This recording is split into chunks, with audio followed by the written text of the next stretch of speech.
A mediados de marzo del año en curso, algunas facultades y escuelas pertenecientes a la Universidad Nacional Autónoma de México, UNAM, suspendieron las actividades académicas.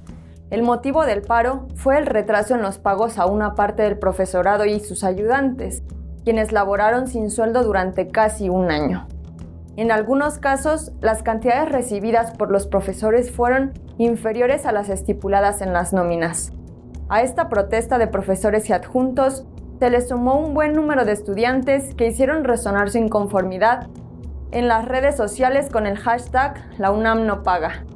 Los profesores y adjuntos se reunieron virtualmente para hacer un pliego petitorio, donde, además de la liquidación del pago de la totalidad de sus salarios, plantearon otras reivindicaciones laborales, como la creación de un programa de contratación de base para profesores y ayudantes de asignatura y aumentos en el salario acordes con inflación y antigüedad. También solicitaron que se tomaran medidas temporales de apoyo económico a los profesores en lo que resta de la pandemia. Estas protestas sacaron a la luz dos problemas de vital importancia. El primer problema, que puso a la vista esta coyuntura, es la precarización laboral de los profesores de la UNAM. De acuerdo con un reporte de investigación publicado por el Centro de Análisis Multidisciplinario, CAM, que lleva por título El poder adquisitivo del salario de los profesores y las profesoras de la UNAM 2001-2021, el 74% de los docentes de la UNAM tienen un salario por debajo de la canasta alimentaria recomendable. Es decir, incluso sin incluir los gastos que requiere la preparación de sus alimentos, el pago de la vivienda, transporte, vestido, calzado y otros bienes que requieren una familia en su consumo diario.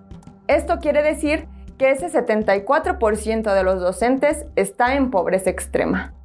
El salario de un profesor ordinario de asignatura ha tenido una pérdida acumulada del poder adquisitivo de 47.27%, y en el caso de un ayudante de profesor, la pérdida ha sido de 46.94%. Esta investigación también arrojó que para que un profesor de la UNAM hubiera podido adquirir la canasta alimentaria recomendable, debía haber trabajado entre horas frente al grupo y horas efectivas alrededor de 79 horas totales a la semana, es decir, algo prácticamente imposible para un ser humano.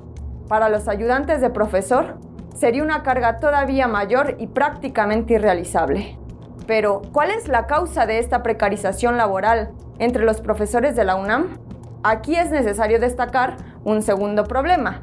Si bien hay quienes atribuyen la precarización laboral de los profesores de la UNAM a la mala distribución de los recursos al interior de la universidad, otra explicación que no debemos descartar porque es innegable es la falta de recursos destinados a la educación de nivel superior en todo el país. De acuerdo con la Asociación Nacional de Universidades e Instituciones de Educación Superior, ANUYES, el financiamiento destinado a la educación superior se ha ido deteriorando en términos reales a lo largo del tiempo, incluso en momentos de crecimiento del gasto público.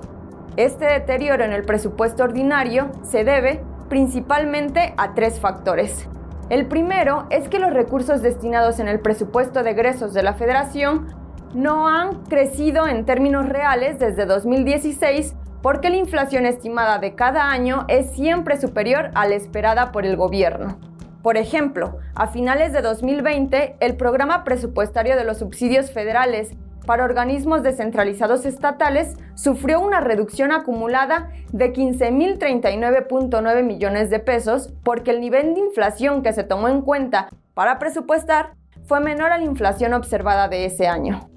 El segundo factor que contribuye al deterioro del financiamiento de la educación superior es que el presupuesto aprobado no ha crecido en proporción al crecimiento de la matrícula de estudiantes. Tampoco ha contemplado la expansión de los servicios educativos en otras sedes, ni el crecimiento de la plantilla académica y administrativa. Es por esto que el presupuesto por alumno ha venido a menos.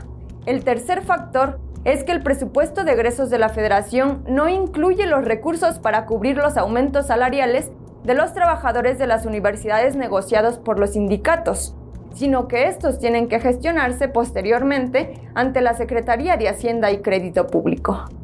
el presupuesto ordinario podría ser resarcido hasta cierto punto por los fondos extraordinarios, que permiten realizar proyectos de innovación académica, formación del personal docente, ampliación y diversificación de la oferta educativa, entre otras cosas. Sin embargo, estos también han sufrido reducciones importantes hasta el grado de casi desaparecer.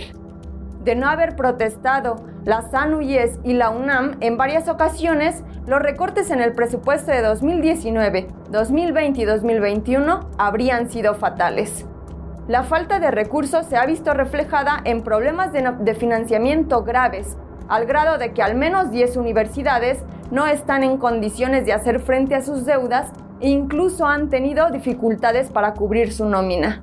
Tal es el caso de las universidades autónomas de California, Chiapas, Guerrero, Michoacán, Nayarit y del Estado de México, también la Universidad Michoacana de San Nicolás de Hidalgo, la Autónoma del Estado de Morelos, la Universidad Veracruzana, entre otras. Es decir, si bien en esta coyuntura salió a reducir la precariedad laboral de los profesores de la UNAM, es evidente que no es el único caso, puesto que la falta de recursos entre las escuelas de nivel superior es generalizada.